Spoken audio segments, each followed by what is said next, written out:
नमस्कार दोस्तों, स्वागत है आप सभी का। आज हम सामान्य विज्ञान के 25 महत्वपूर्ण प्रश्न करेंगे, जिसमें पहला प्रश्न है, निम्नलिखित में से मानव शरीर में कार्बोहाइड्रेट पुनः संग्रह होता है। ऑप्शन है शुगर, स्टार्च, ग्लूकोज, ग्लाइकोजन। तो मानव शरीर में कार्बोहाइड्रेट पुनः संग्रहण होता है ग्लाइकोजन के द्वारा। ऑप्शन डी यहाँ पे करेक्ट हो जाएगा। अगला प्रश्न है, निम्नलिखित में से एंजाइम मूल रूप से क्या है। ऑप्शन है एमिनो अम्ल, कार्बोहाइड्रेट, प्रोटीन, लिपिड। तो सही जवाब हो जाएगा ऑप्शन सी, प्रोटीन। अगला प्रश्न है, इनमें से कौन सा विटामिन प्रतिरक्षा प्रदान करता है। Vitamin D, vitamin B, vitamin A, vitamin C. दोस्तों, प्रतिरक्षा प्रदान करता है विटामिन ए। अगला प्रश्न है, कैंसर के उपचार में किसका प्रयोग किया जाता है।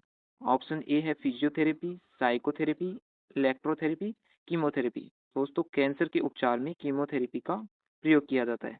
अगला प्रश्न है, वाटर गैस इनमें से किन दो गैसों का मिश्रण होती है। ऑप्शन ए है CO plus H2, B CO2 plus H2, C CO2 plus O2, D CO plus N2। तो water gas CO plus H2 का मिश्रण होती है। ऑप्शन ए यहाँ पे सही हो जाएगा। अगला प्रश्न है, इनमें से क्या मुख्यतः गोबर गैस में होता है। ऑप्शन है यहाँ पे carbon monoxide, methane, ethylene, acetylene. तो गोबर में होता है मीथेन। ऑप्शन बी यहाँ पे करेक्ट हो जाएगा। अगला प्रश्न है, निम्नलिखित विकल्प में गैसों में से कौन सी एक दहन पोषक है। ऑप्शन से यहाँ पे carbon dioxide, hydrogen, oxygen, nitrogen. सही जवाब हो जाएगा ऑप्शन सी, ऑक्सीजन। अगला प्रश्न है, इनमें से कौन ईंधन तत्व नहीं है। ऑप्शन है रेडियम, हीलियम, थ्योरियम, यूरेनियम। सही जवाब हो जाएगा ऑप्शन बी, हीलियम। हीलियम एक गैस होती है, तत्व नहीं। अगला प्रश्न है, इनमें से श्वसन किस प्रकार की दहन क्रिया है। ऑप्शन है यहाँ पे द्रुत दहन, विस्फोट, मंद दहन, स्वतः दहन। सही जवाब हो जाएगा ऑप्शन डी, स्वतः दहन।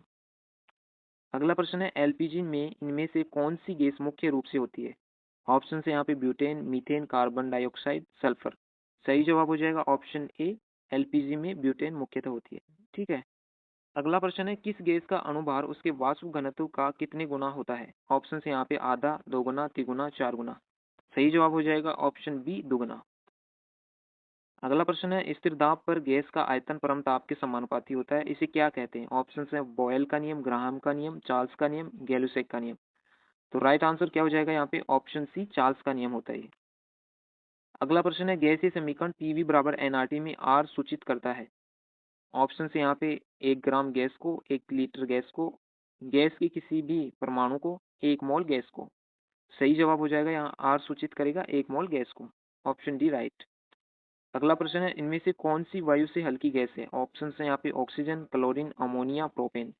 तो वायु से भी हल्की गैस कौन सी होती है, अमोनिया। अगला प्रश्न है, निम्न में से इलेक्ट्रॉन त्यागने की प्रवृत्ति क्या कहलाती है। ऑप्शन यहाँ पे उत्प्रेरण, ऑक्सीकरण, अवकरण, अभिप्रेरण। इलेक्ट्रॉन त्यागने की जो प्रवृत्ति होती है वो ऑक्सीकरण कहलाता है। अगला प्रश्न है, पायरोमीटर किसके मापन के लिए प्रयोग किया जाता है। ऑप्शन यहाँ पे भूकंप की तीव्रता, उच्च तापमान, आर्द्रता, वायु दाब। दोस्तों, पायरोमीटर किसके मापन के लिए किया जाता है, उच्च तापमान के लिए। अगला प्रश्न है, सापेक्ष आर्द्रता निम्न में से किससे नापी जाती है। ऑप्शन यहाँ पे पोटेंशियोमीटर से, हाइड्रोमीटर से, हाइग्रोमीटर से, इलेक्ट्रोमीटर से। तो सापेक्ष आर्द्रता मापी जाती है हाइड्रोमीटर से। ऑप्शन डी यहाँ पे सही हो जाएगा। अगला प्रश्न है, डेसिबल किसे मापने के लिए प्रयोग में लाया जाता है। ऑप्शन यहाँ पे खून में हीमोग्लोबिन, पेशाब में शक्कर, वातावरण में ध्वनि, वायु में कण। तो सही जवाब हो जाएगा डेसिबल से मापा जाता है वातावरण में ध्वनि। Option C right. अगला प्रश्न है, प्रोटीन का पाचन कहाँ से प्रारंभ होता है। ऑप्शन यहाँ पे छोटी आंत, मुख हुआ, ग्रास नली, उदर। तो प्रोटीन का पाचन होता है उदर से। Option D. अगला प्रश्न है, मानव शरीर में विटामिन ए संचित रहता है यकृत में, आमाशय में, तिल्ली में, उदर में। तो मानव शरीर में विटामिन ए संचित रहता है यकृत में। ऑप्शन ए यहाँ पे करेक्ट हो जाएगा। अगला प्रश्न है, मानव शरीर की सबसे बड़ी मिश्रित ग्रंथि है। ऑप्शन यहाँ पे थाइमस, पलिया, अग्नाशय, यकृत। तो दोस्तों, मानव शरीर की सबसे बड़ी मिश्रित ग्रंथि है ऑप्शन डी, यकृत। अगला प्रश्न है, गलसुआ एक वायरल रोग है जो सूजन पैदा करता है कहाँ पे। ऑप्शन से यहाँ पे कर्णपूर ग्रंथि में, अधोजीवा ग्रंथि में, अधोजम ग्रंथि में, अवाक्षी ग्रंथि में। सही जवाब हो जाएगा यहाँ पे ऑप्शन ए, कर्णपूर ग्रंथि में। अगला प्रश्न क्या है, दांतों से खून का गिरना किस विटामिन की कमी के कारण होता है। ऑप्शन से यहाँ पे vitamin A, vitamin B, vitamin C, vitamin D. तो दोस्तों, दांतों से खून का गिरना विटामिन सी की कमी के कारण होता है। अगला प्रश्न है, विटामिन B6 की कमी से पुरुष में हो जाता है। ऑप्शन है रिकेटस, स्कर्वी, बेरीबेरी, अरिकता। तो दोस्तों, विटामिन B6 की कमी से पुरुषों में हो जाता है अरिकता। ऑप्शन डी करेक्ट हो जाएगा।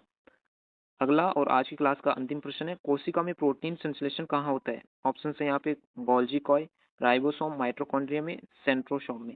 सही जवाब हो जाएगा ऑप्शन बी, राइबोसोम में। धन्यवाद।